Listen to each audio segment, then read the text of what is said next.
একটা ইউনূস সম্প্রতি কি বলেছেন সেটা খুব ইন্টারেস্টিং একটা কথা আমার কাছে মনে হলো। তো সেটা দিয়ে শুরু করি। তো ইউনূস বলেছেন তিনি বাংলাদেশের পরবর্তী সাধারণ নির্বাচনকে সর্বকালের সেরা, রানা এবং শিরিন তোমরা একটু শোনো, সর্বকালের সেরা এবং ঐতিহাসিক করার পরিকল্পনা করেছেন। তিনি বলেছেন আমরা একটি ঐতিহাসিক উদাহরণ তৈরি করতে চাই। তো এটা শুনে না আমার কেমন একটা চমক লেগে গেল। তো ইতিহাসের সবচেয়ে ভালো নির্বাচন তো দূরের কথা। একটা মোটামুটি ধরনের ভালো নির্বাচন বলতে আসলে কি বোঝায়?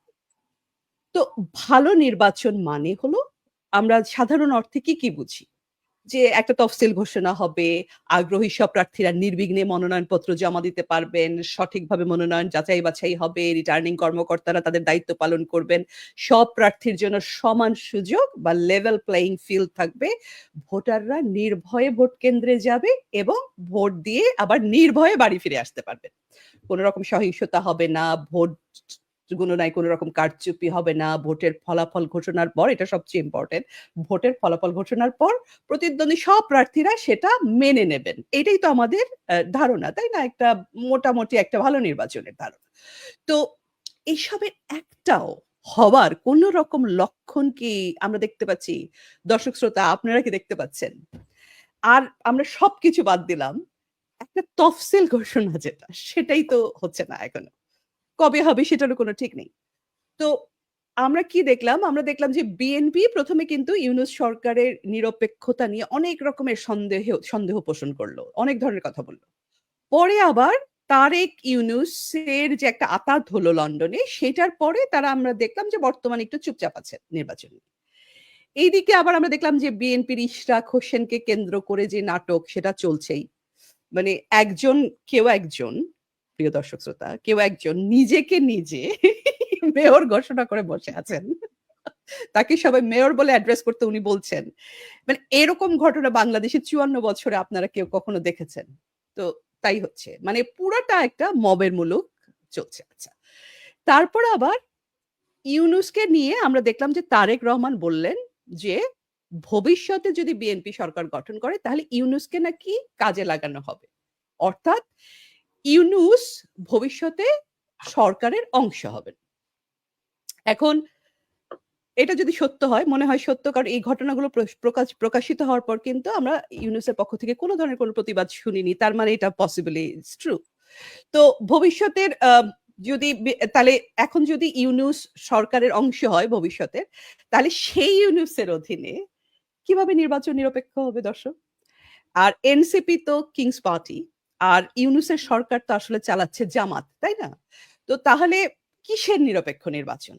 অর্থাৎ আপনি খেলোয়াড়ও আপনি, রেফারিও আপনি। আর নির্বাচন কমিশনের কিন্তু অনেকগুলো কাজ, যেগুলো কিন্তু বেশ সময় সাপেক্ষ। মানে চাইলাম আর আমি করে ফেললাম এরকম কিন্তু না। তো অনেকগুলো কাজ আছে, যেমন খুব দ্রুত বলতে গেলে সীমানা নির্ধারণ, ভোটার তালিকা হালনাগাদ করা, কেন্দ্র নির্ধারণ, কত কিছু কাজ। এখন পর্যন্ত এসবের কোনো সুনির্দিষ্ট টাইমলাইন কি আমরা দেখেছি? এবং সেই সাথে আমরা কি দেখছি, এদিকে পুলিশকে আক্রমণ করা কিন্তু অব্যাহত আছে। তো পুলিশের মনোবল এমনিতেই ভেঙে পড়েছে, আরো ভেঙে পড়ছে। তো এরকম একটা পরিস্থিতিতে কোন ধরনের কোন নির্বাচনের আয়োজন কিভাবে সম্ভব? সেটা ফেব্রুয়ারিতেই হোক, এপ্রিলেই হোক, জুনেই হোক, আর যখনই হোক। তো এর মধ্যে আবার শুরু হয়েছে ঐক্যমত্য কমিশনের নামে আমি যেটাকে বলি রাজাকার ঐক্যমত্যের একটা নাটক। তো সেখানে আওয়ামী লীগকে কিভাবে আটকানো যায় সেইটা ছাড়া আর কোন ধরনের ফলপ্রসূ আলোচনা হচ্ছে এরকম কোন লক্ষণ নেই। তো ঠিক এইরকম একটা সময়ে আমরা দেখলাম যে সাবেক সিইসি কে এম নুরুল হুদার উপর আ আ কে এম নুরুল হুদার উপর বিএনপির একটা অত্যন্ত ন্যাক্কারজনক একটা মব সন্ত্রাসের ঘটনা। তো নুরুল হুদা বীর মুক্তিযোদ্ধা। তিনি কিন্তু সাব সেক্টর কমান্ডার হিসেবে বাংলাদেশের মুক্তিযুদ্ধে অংশ নিয়েছিলেন। তো আমরা দেখলাম যে গত রোববার ঢাকার উত্তরায় তার বাসায় ঢুকে বিএনপির কয়েকজন বদমাশ এই নুরুল হুদা সাহেবকে বের করে এনে তাকে হেনস্থা করল। এক পর্যায়ে তার গলায় জুতোর মালা পরিয়ে তার মুখে জুতো দিয়ে আঘাত করতে থাকলো একজন বীর মুক্তিযোদ্ধা, মুক্তিযুদ্ধের সাব সেক্টর কমান্ডার। ইনি অবসরে গিয়েছিলেন উনি।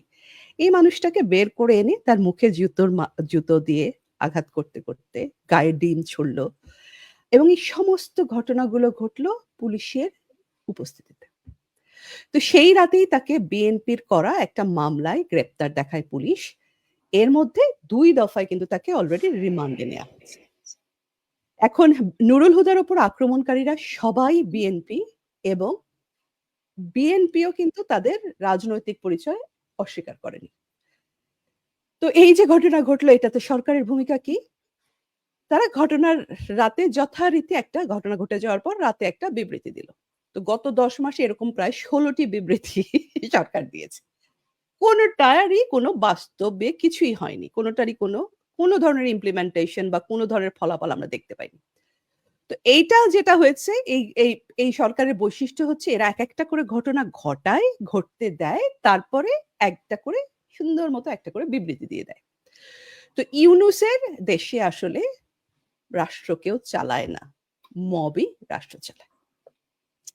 তো এইসব থেকে প্রশ্ন উঠেছে যে এই যে সাবেক আ আ আ সিসিদের উপর যে আক্রমণ, তাদের বিরুদ্ধে যে মামলা আরো কয়েকজন সিসিকে তো আমরা দেখলাম যে মামলা হামলার শিকার হলেন। তো সেইটা এই যে বর্তমান যে নির্বাচন কমিশনার আছেন তাকে কি বার্তা দিচ্ছে? তাকে কি এই বার্তা দিচ্ছে না যে ভবিষ্যতে একদিন তোমার অবস্থাও নুরুল হুদার মতো হবে? তো এইরকম একটা অবস্থায় নির্ভয়ে দায়িত্ব পালন তো দূরের কথা। কোন ধরনের নির্বাচনের দায়িত্ব কি কেউ সাহস করে নেবে? একমাত্র দালাল ছাড়া? আচ্ছা যাই হোক। তো বিএনপির স্থায়ী কমিটির সদস্য সালাউদ্দিন আহমেদ বলেছেন যে নুরুল হুদার উপর আক্রমণের ঘটনায় দল হিসেবে নাকি বিএনপির কোনো সংশ্লিষ্টতা নেই। আমরা এগুলোকে সমর্থন করি না। দলের কেউ জড়িত থাকলে আমরা অবশ্যই সাংগঠনিক ব্যবস্থা নেব। কিন্তু কি ব্যবস্থা নিয়েছেন তারা? আমরা দেখলাম এই ঘটনায় গ্রেপ্তার ৩ জনকে একদিন পরেই জামিনে ছেড়ে দেওয়া হলো। এখন আরেকটা বিষয় শুধু দর্শক। ইউনূসের নতুন বাংলাদেশে জামিন পাওয়ার নিয়ম কিন্তু বদলেছে। জামিন পেতে হলে ইউনূস সরকারের আমলে জামিন পেতে হলে আপনাকে হয় মব হতে হবে, নইলে রাজাকার হতে হবে কিংবা নারী নিপীড়ক হতে হবে। এগুলো যদি আপনি না হন তাহলে আপনি জামিন পাবেন না। যদি আপনি ভুলক্রমে কোনো লেখক হন, সাংবাদিক হন, সর্বোপরি আপনি যদি মুক্তিযুদ্ধের পক্ষের মানুষ হন, তাহলে তো আপনার জামিন পাওয়ার কোনো প্রশ্নই ওঠে না। আপনার শাহরিয়ার কবিরকে দেখুন, একজন প্রথিতযশা শিল্পী, এতজন যে প্রথিতযশা শিল্পী, অভিনেত্রী, সাংবাদিকদের আ আটকে রাখা হয়েছে জামিন দেওয়া হচ্ছে না কাউকেই। আ তো এদের এদের অপরাধটা কি? একটাই অপরাধ মুক্তিযুদ্ধের পক্ষের মানুষ। এরা নারী নিপীড়ক নন। এরা মব করেননি। কাজেই এদের জামিন দেওয়া হবে না। তো এইটাই হচ্ছে এই মবতন্ত্রী সরকারের বর্তমানে নতুন বন্দোবস্ত। তো নির্বাচন নিয়ে এই যে একটা utter chaos বলবো আমি। এই utter chaos এর পরও কেন ইউনূস বারবার বলে যাচ্ছেন যে একটা ঐতিহাসিক নির্বাচন হবে, একটা খুব ইতিহাসের শ্রেষ্ঠ নির্বাচন হবে। কেউ মনে করেন যে উনি বোধহয় delusional বয়সের ভারে বোধহয় তার মাথা খারাপ হয়ে গেছে। তো আমার সেটা কিন্তু মনে হয় না। আসলে নির্বাচন না হোক সেটাই তো উনি চাচ্ছেন, তাই না? আ আর কোন রকমে যদি একটা নির্বাচন হয়েই যায়, তাহলেও তো তারেক জিয়ার সাথে উনার সেটিং হয়েই আছে, তাই না? যে উনি হবেন প্রেসিডেন্ট আর তারেক জিয়া হবে প্রধানমন্ত্রী। আর যদি কিছুই না হয়, তারপরেও উনার ১৪ পুরুষ খেয়ে শেষ করতে পারবে না। সেই পরিমাণ সম্পদ কিন্তু উনি গত ১০ মাসেই করে ফেলেছেন। তাহলে বাকি রইল কে? বাকি রইল বিএনপি। তো তারা এরকম একটা মব সন্ত্রাসে এইরকম সময়ে এসে এরকম একটা মব সন্ত্রাসে কেন ঝুঁকল? এটাতেও কিন্তু আসলে দর্শক আশ্চর্যের কিছুই নেই। তো আমরা ইতিহাসটা একটু দেখি। আ জামাতকে একসময় বলা হতো বিএনপির বি টিম। পরে বিএনপি কিন্তু হয়ে দাঁড়ালো জামাতের বি টিম। আর গেল ১০ মাসে বিএনপি হয়েছে এনসিসির সি টিম। যেটা আমরা আগেও বলেছি আপনাদেরকে। তো এরপর তারেক ইউনূস মামা ভাগ্নের একটা বৈঠক কিন্তু লন্ডনে হলো। সেখানে ১০% বলে পরিচিত তারেক জিয়া যখন তার দলের বর্তমান এবং ভবিষ্যৎ দুটাই ইউনূসের কাছে ৫% এ বেচে দিলেন, তখন কিন্তু বিএনপি একটু দিশেহারা হয়ে গেছে। যে তারা ঠিক কি করবে এটা না তারা ঠিক বুঝে উঠতে পারছিল না। তো তাদের আমার মনে হয় একটা আত্মপরিচয় সংকট তৈরি হলো তখন। তো তারা কি জামাতের দিকে যাবে নাকি তারা এনসিপির দিকে যাবে? এটা নিয়ে তারা একটু দ্বিধাদ্বন্দ্বে পড়ে গেল। তো দর্শক আপনারা একটা জিনিস একটু খেয়াল করে দেখুন, একসময় আপনাদের মনে আছে কিনা একসময় জিয়াউর রহমান স্বাধীনতার ঘোষক ছিল কি ছিল না সেটা নিয়েও তাদের কত রকমের তর্ক-বিতর্ক আমরা শুনেছি না? অথচ দেখুন এখন এরা মুক্তিযুদ্ধকে রক্ষা করা তো দূরে থাক, এরা এখন জামাতের চাইতেও বড় রাজাকার হয়েছে বলে আমার মনে হয়। তো এমনকি দেখেন আ তারেক জিয়াকেও আপনারা দেখেন যে মুক্তিযুদ্ধের ইতিহাস কিংবা তার বাবা জিয়াউর রহমানের ভূমিকাকেও কি আপনারা কিছুমাত্র ডিফেন্ড করতে দেখেন কোথাও? মানে এরা দলগতভাবে মুক্তিযুদ্ধের সাথে তাদের সকল সংস্রব, সকল দেনা পাওনা চুকিয়ে ফেলেছে। আর এনসিপির কাছে তারা শিখেছে মব সন্ত্রাস।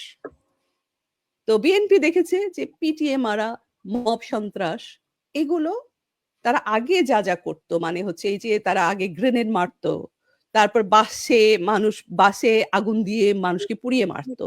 তো তারা দেখলো যে এই যে ওগুলোতে তো একটু প্ল্যানিং লাগে।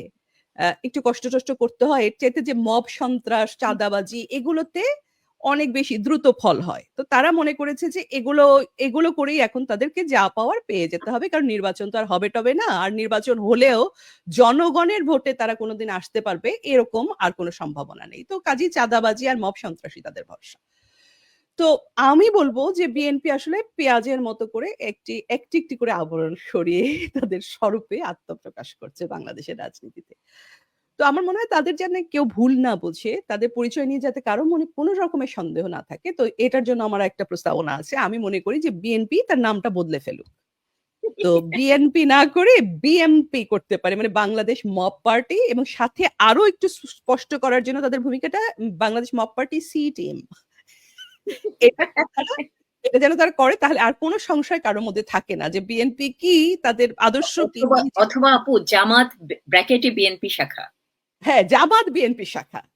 হ্যাঁ, সাথে আবার একটু মবের ব্যাপারটা একটু জুড়ে দিলে আরেকটু একদম। তো আমরা যখন এই কথাগুলো বলছি দর্শক, তখন তার জাস্ট কিছুক্ষণ আগে আমি দেখলাম যে বৈষম্য বিরোধী নেত্রী আ তাদের যেই দলটি ছিল বৈষম্য বিরোধী সংগঠন, তাদের মুখপাত্র উমামা ফাতেমা বলে যে মেয়েটি ছিল, সে তাদের এই ভিতরের সমস্ত কথা, দুর্নীতি, বদমাইশি এগুলো ফাঁস করে দিয়ে রীতিমতো একটা পাবলিক ফেসবুক পোস্ট দিয়ে ঘোষণা দিয়ে সে দল ছেড়েছে আজকে। এই কয়েক ঘন্টা আগে। তো সে বলেছে ছাত্রদের সাথে নাকি ধোঁকাবাজি হয়েছে। সে বলছে যে প্ল্যাটফর্মের মুখপাত্র হিসেবে যাওয়ার পরপরই টের পাই সংস্কার, জুলাই, শহীদ, আহত এসব মুখের বলিপাত্র। শুধু আমি না, অনেক ছাত্ররাই পরিবর্তনের স্বপ্ন নিয়ে প্ল্যাটফর্মের সঙ্গে যুক্ত হয়েছিল। সবার সঙ্গে শুধু ছলনা হয়েছে। আমি রুহের ভেতর থেকে বদদোয়া দিচ্ছি এই মুনাফিকদের। আচ্ছা। আর রানা শোনো, তার লাস্ট লাইন গুলো খুব ইন্টারেস্টিং। সে বলছে, "অনেক বেশি মানুষ মারা গেছে আসলে। এতগুলা সন্তান এতিম হইছে, মেয়েরা বিধবা হইছে, বাবা-মা সন্তানহারা হইছে। আমি পারি নাই এইসবকে পলিটিক্যালি ক্যাশ করতে, মানে অন্যদের মতো। আমি গত ৮-৯ মাসকে ঝেড়ে ফেলে সামনে এগোতে চাই। অনেক ভালো ছেলেপেলেকে এই প্ল্যাটফর্মে আমি দেখেছি। গুডউইল আছে যাদের। আমি পরামর্শ দেব, আপনারা সবাই যাতে পড়ার টেবিলে মনোযোগ দেন, কাজে মনোযোগ দেন।" আচ্ছা। এতই সহজ, এতই সহজ। মানে এতগুলো মানুষকে হত্যার ইন্ধন দিয়ে দেশটাকে ধ্বংসের দ্বারপ্রান্তে নিয়ে যেয়ে তো আমি আর খেলবো না, আমি আরে নিলাম, চলো বাড়ি ফিরে যাই। এগুলো বললেই কি বাড়ি ফিরে যাওয়া যায়? এখন উমামা ফাতেমা, আপনাদের বয়স যতই কম হোক, আপনারা যতই নির্বোধ হন, যতই অভিজ্ঞতা আপনাদের কম হোক, প্রতিটা কাজের একটা সমান আর বিপরীত প্রতিক্রিয়া থাকে, থাকে না? প্রত্যেকটা কাজের মানুষকে দায়িত্ব নিতে হয়। এভরিথিং হ্যাজ এ কস্ট, তাই না? এখন এই কথাগুলো সম্ভবত এই উমামা ফাতেমা বা এদের মতো এই যে এই ছেলেমেয়েগুলোকে কেউ বলেনি। এখন বিপদে পড়ে যখন দেখছি সবকিছু ভেঙে পড়ছে তাসের ঘরের মতো, কাউকে কিছুই করতে হচ্ছে না। আসলে সত্যি কথা বলতে কি কাউকেই না। আওয়ামী লীগকেও কেউ কিছু করতে হচ্ছে না। একদম তাসের ঘরের মতো। নিজেরাই যখন ভেঙে যাচ্ছে, নিজেদের দুর্নীতি, নিজেদের বদমাইশি, নিজেদের শয়তানির কারণে তখন তারা কিন্তু যে এই সমস্ত কথা বলছে যে, "আচ্ছা ঠিক আছে আর খেলব না। আমি বাড়ি চলে গেলাম।" মানে বললেই হলো, তাই না? আচ্ছা তো যাই হোক আমি শেষ করি অস্ট্রেলিয়ার সিডনি ভিত্তিক আন্তর্জাতিক গবেষণা প্রতিষ্ঠান institute for economics and piece এই বছরের গ্লোবাল পিস ইন্ডেক্স বা শান্তি সূচক প্রকাশ করেছে। এই সূচকে গতবারের চেয়ে ৩৩ ধাপ পিছিয়ে গেছে বাংলাদেশ, যাদের বাংলাদেশের অবস্থান বর্তমানে ১২৩তম। তো যা রীতিমতো উদ্বেগের কারণ বলে মনে করছেন সবাই। তো একজন নোবেলের শান্তিজয়ী শাসনামলে আমরা দেখছি যে এরকম একটা গ্লোবাল আউটক্রাই তৈরি হয়েছে বাংলাদেশকে নিয়ে, যে বাংলাদেশে কোনো শান্তি নেই। মানে আইরনি, কত বড় আইরনি একটু চিন্তা করি আমরা সবাই। তো যাই হোক এইটা নিয়ে তো এগুলোর কারণ কি? কেন বাংলাদেশে এরকম অশান্তির জায়গা হয়ে গেল? তাকে নিয়ে সবাই মানে আন্তর্জাতিক গবেষণা প্রতিষ্ঠানগুলো এরকম আতঙ্ক মানে জায়গা নিয়ে সমস্ত কথাবার্তা বলছে কেন? তো একটা মূল কারণ হচ্ছে এই মব সন্ত্রাস। তো এইটা নিয়ে আমরা এখন একটু যাব দর্শক রানা মেহেরের কাছে। রানা, তুমি কি আমাদেরকে বলবে যে মবের রাজার বাংলাদেশে, মবের রাজার দেশে কি